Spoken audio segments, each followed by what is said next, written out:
Alex Apple here, joined by Jeremy Clark of Horned Frog Blitz. A few weeks away from signing day, we're here at Amon G. Carter Stadium to talk about TCU recruiting, which has been incredibly interesting and incredibly fast-paced over the last few weeks. Right. Probably one of the more, erratic and crazy last few weeks leading up to signing day that there's been in some time. I mean, you've been here for, what is it, nine years ago? Years. Yeah, almost a decade. Yeah, You're going 9 on your decade. Long span here covering recruiting. Has this been one of the crazier times over the last, let's say, 2 or 3 weeks? Yeah, I would say that as far as the switches and everything, but if you look back in the past recruiting classes, they've always done a great job of switching kids late in the process, and there's too many for me to even remember by name, but I would say there's usually in January at least 4 of those guys that usually switch from other schools to TCU, but yeah, it's been pretty crazy. You got Ty Barrett decommitting and Emmanuel Porton committing and saying he didn't commit. Then you get guys like LJ Collier switching from Texas Tech and Ryan Griswold and Trey Elliott today committed. So it's been a pretty exciting time, hectic time for us reporters trying to keep up with the coaches and catch up with all the players. But it's exciting time for the fans. TCU fans should be extremely proud of the job that the coaching staff has done within the last 2 weeks. That's all I can say. TCU picks up 2 commitments this weekend. They do get Trey Elliott, a Texas Tech legacy, as you mentioned. Right. They also get an under-the-radar cornerback from Georgia. I'll let you try to pronounce his last name, Ridwan being his first. Talk a little bit about them. They seem like good players that Gary has found and evaluated, under-the-radar guys that are kind of the typical Gary Patterson guy.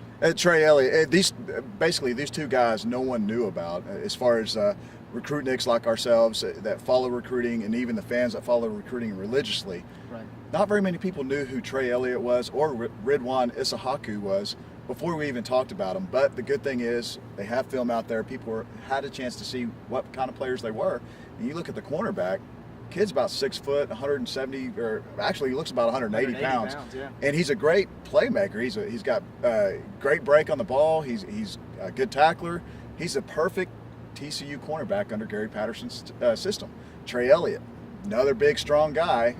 He's going to put on some weight. He'll probably play guard at the next level. But, man, talk about finding 2 hidden gems that no one was talking about 2 weeks ago, and now they're TCU commits, and they're the kind of players that they've built this program on. Well, let me play devil's advocate here for a second, because some people are going to ask, well, if these players are so talented, especially Ridwan, you look at his film, it's impressive. Right. You know, what you've seen him do on a football field. How are these guys under the radar?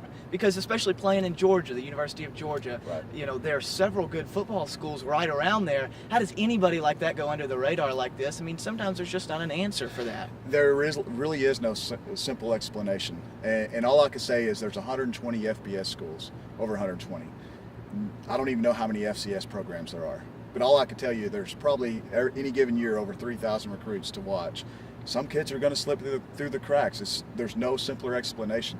With a guy like Isahaku, he didn't play his junior year, so not a lot of teams even got to evaluate him. Right. Trey Elliott was a late bloomer, just like Traven Howard, who the TCU got a week ago. Just some kids are late bloomers. They develop late in the process. And the bad thing about recruiting is, and the way it's going, and we're in the business of knowing, we're talking about kids that are freshmen in high school right now, and by the time they're seniors, there's going to be 100 stories on these kids, and some kids, like Traven Howard, like Trey Elliott, and like Isahaku, that just develop late, and people just miss, slide through the cracks. Caleb Scott's another prime example who just visited here this weekend.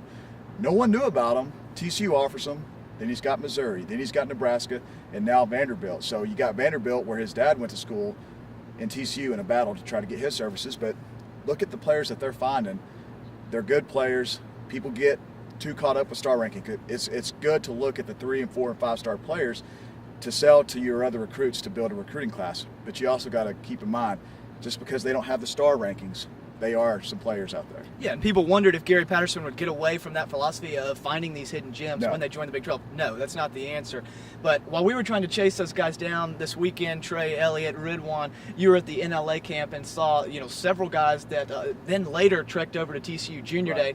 TCU had Junior Day this weekend. Talk about the big storylines from there. That's another thing. Their Junior Day has moved up even sooner than what it was in years past. They're trying to get a head start on the 2015 class. Got a few spots to close in 2014, but some of the guys that are going to be over here today, Taylor Martin out of Fort Worth Dunbar, good running back, rushed for 1,700 yards last year, told me today if TCU offers, hey, he's going to commit. He's not going to waste any time.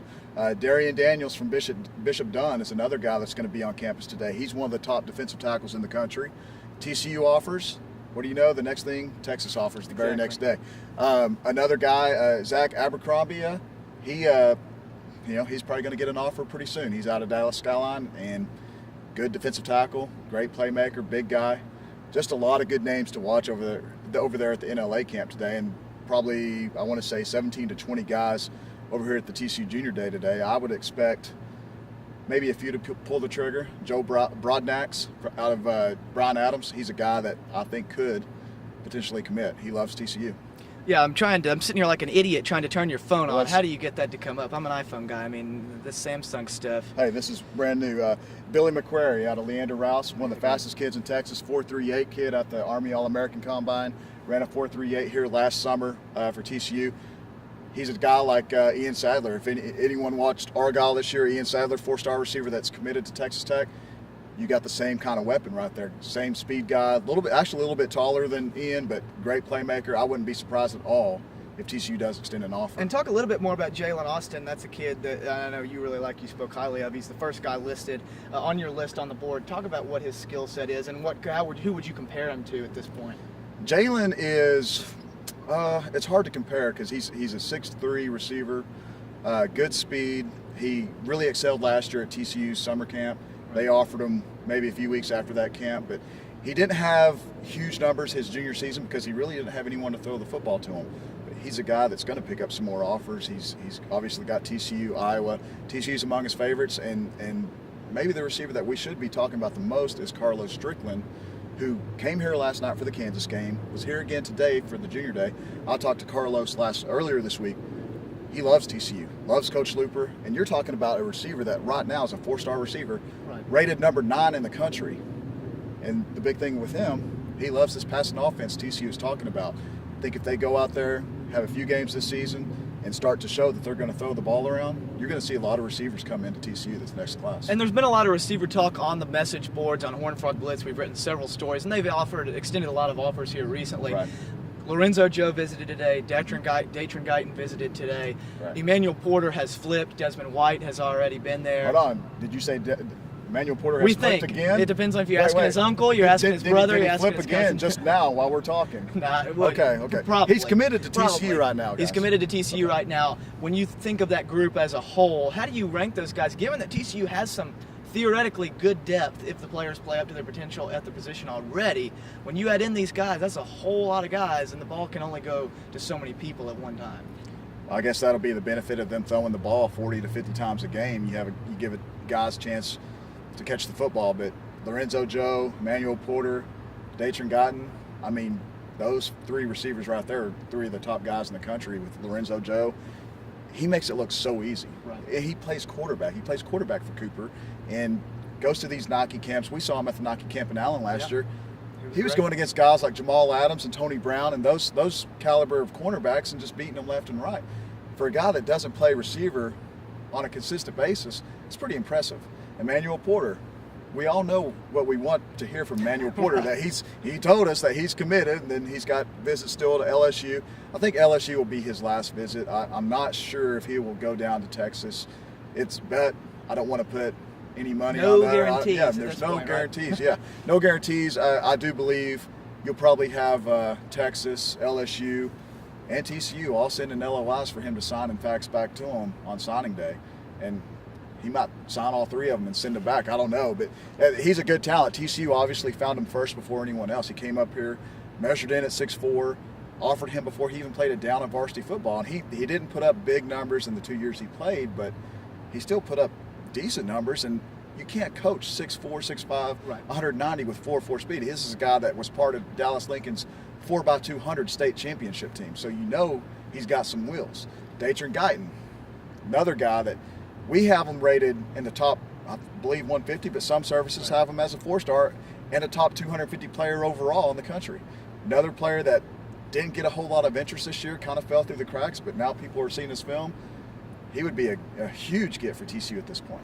All right, Jeremy, we got just a few weeks left before signing day. So many names flying around. I can imagine for people trying to keep up with it, the fans on the message board and whatnot, extremely hard to keep up with. 2 or 3 things, lay them out there that TCU needs to do or they need to get or positions they need to improve at before signing day for you to say not only is this a pretty good class, but they have really helped themselves in these last few weeks? I would say get another offensive lineman. Get Braden Smith, not only because it's a need position, but it also sends a message. Unbelievably, Gary has never signed a 5-star recruit in his time here at coach. You can count Aaron Green as a transfer. He was a 5-star, but they've never signed a 5-star recruit. So landing a player like that, a top 30 player, 5-star recruit, could send a message, and it would give the recruiting fans a whole lot to talk about. They would be proud of it. And right now, Scouts got him rated number 38 or 39 in the class. You get a guy like Braden Smith, you're going to go up in the top 30, top 25 even. Lorenzo Joe add another receiver. I want to see them add another receiver. Caleb Scott, Lorenzo Joe, Datron Guyton. Find a big, tall receiver. They've got slot receivers. They got Desmond White committed to them. Ron Parker's committed to them right now at another receiver, but they need to find some more receivers. So who are they most likely to get out of that receiver group, in your mind, even if you're just laying out an educated I would guess? say Emmanuel Porter and Caleb Scott right now.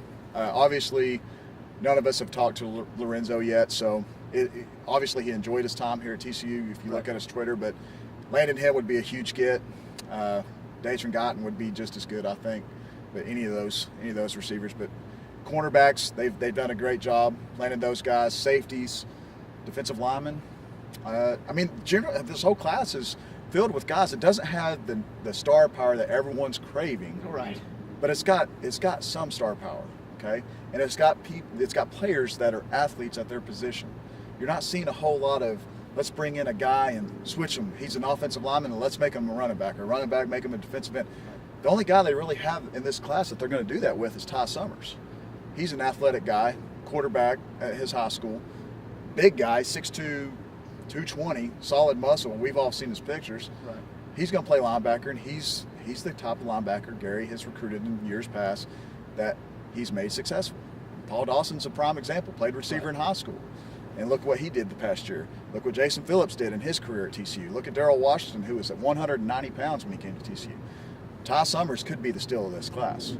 Well, Jeremy, there's going to be a little bit of a different brand of football in Amon G. Carter Stadium behind us next year. I have a little bit of a feeling. I think some people are panicking right now. You just said that they're going to throw it 40 to 50 times. The Jordan Moore supporters right now are a little bit worried and a little bit anxious at what you just said. But in all kidding aside, how much different do you think, because it's never too early to talk about TCU football. I think we're 200 plus days out. Yeah. But how much different will their offense be next year with Cumbie, with Doug Meacham? I mean, will there be any thing that you will look at and say, well, they carried that over from last year, or that's something they were already doing? Right. Or is this going to be a totally new show, and something that come game one, most people will be seeing it for the first time? I do feel that we will see them throwing the ball more. Obviously, if it's with Tyler or with Zach or Foster or Grayson, that's going to be the biggest question on how much they throw the football. I think if Tyler is going to be the quarterback, I think they're going to let him go in, throw the football over the field. He's got the arm to do it. Zach's more of a spread quarterback. He might be a guy that can run the football more for them. Probably the fastest quarterback on their roster right now. And with Foster and Grayson, I mean, both those guys are neck and neck. I really couldn't tell you who I feel is going to win that job, but it's going to be crazy to see. I still think they're going to use the running backs just fine, but I don't think you're going to see a guy like B.J. Catalon coming in and Aaron Green coming in and Jordan Moore coming in. I don't think those guys are going to get a lot of carries. You mentioned earlier about the receivers catching the football and having enough passes to catch the football. I don't know if the running backs are going to have enough carries for all 4 of them to get a lot of playing time. You know what I mean? So I think B.J. Catalon and Aaron Green are going to be the guys moving forward. And if there's Jordan Moore fans out there, go to the track. Watch this guy. Man, I think that guy's a future Olympic guy in the hurdles. But I think it's going to be a pretty interesting watch. I can't tell you if Meacham put in a top 50 offense with a true freshman quarterback last year. There's no telling what he can do for some of the quarterbacks they have on the roster right now, like Tyler and Zach, and even Trayvon. I don't know if Trayvon's going to play quarterback, but if he's, if he's not, then he's obviously going to be a good slot receiver for them and probably catch a lot of passes. Yeah, Jeremy, it's going to be very interesting. The good thing is Meacham and Cumbie certainly have infused life into this offense. TCU will finish out their recruiting class over the next few weeks, leading up to February 5th. That's signing day. We'll have all kinds of coverage heading into that. Jeremy Clark and Alex Apple for Horned Frog Blitz. Stay with us leading up to signing day. Thanks for watching.